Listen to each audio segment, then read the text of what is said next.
ಹಿಡ್ಕೋ, phone ಹಿಡ್ಕೋ, ನೋಡು ಹಿಂಗ್ ಹಿಡ್ಕೊಂಬೇಡ, ಇಲ್ಲಿ ಇಟ್ಕೋ, ಇಲ್ಲಿ 3 ಹೊತ್ತು ಫೋನು. ಎಷ್ಟು ಫೋನ್ ನೋಡ್ತೀಯ ನೀನು ಒಂದ್ ದಿನಕ್ಕೆ? ಆ ಫೋನ್ಗೆ ಬೇಜಾರಾಗ್ಬಿಡ್ಬೇಕು, ಅದಕ್ಕೆ ಸ್ವಿಚ್ ಆಫ್ ಆಗುತ್ತೆ ಯಾವಾಗ್ಲೂ, ಚಾರ್ಜ್ ಕಮ್ಮಿ ಆಗಿ. ಆ ಫೋನು ಬೇಜಾರಾಗಿ ಸ್ವಿಚ್ ಆಫ್ ಆಗುತ್ತೆ, ಚಾರ್ಜ್ ಕಮ್ಮಿ ಆಗಿ ಅಲ್ಲ. ನೀನ್ ಮಾತಾಡ್ಬೇಡ ನೀನು. 3 ಹೊತ್ತು ಫೋನು ಅಂತಂದ್ರೆ ಯಾರು ಸುಮ್ನೆ ಇರ್ತಾರೆ?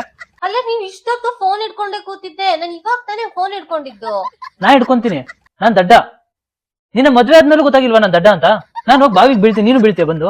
ಹಾಕು ಟಿವಿ ಹಾಕು, ಇಬ್ರು ಆರಾಮ ಕುತ್ಕೊಂಡು ಟಿವಿ ನೋಡ್ಬೋದು ನಗ್ನಗ್ತಾ. ಈ ಫೋನ್ ಹಿಡ್ಕೊಂಡು ಯಾಕೆ ಹಾಳಾಯ್ತೀರಾ? ನಾನ್ ಹಿಡ್ಕೊಂಡಾಗ ನನಗೂ ಹೇಳು ಫೋನ್ ಹಿಡ್ಕೊಂಬೇಡ ಅಂತ. ಕಿತ್ತು ಹಿಂಗ್ ಬಿಸಾಕು. ಟಿವಿ ಆನ್ ಮಾಡು, ಮಕ್ಕ ಏನ್ ನೋಡ್ತೀಯ ಯಾವಾಗ್ಲೂ? ಏನ್ ಹಾಕ್ಲಿ ಟಿವಿ? ಫೋನ್ ನೋಡ್ಕೊಂಡೆ ಕೂತಿದ್ಯಲ್ಲ ಮತ್ತೆ. ನೀನ್ ಟಿವಿನೇ ಆನ್ ಮಾಡಿಲ್ವಲ್ಲ ಇನ್ನ? ಅಷ್ಟವರೆಗೂ ಫೋನ್ ನೋಡೋಣ ಅಂತ ನೋಡ್ತಾ ಇದ್ದಿದ್ದು.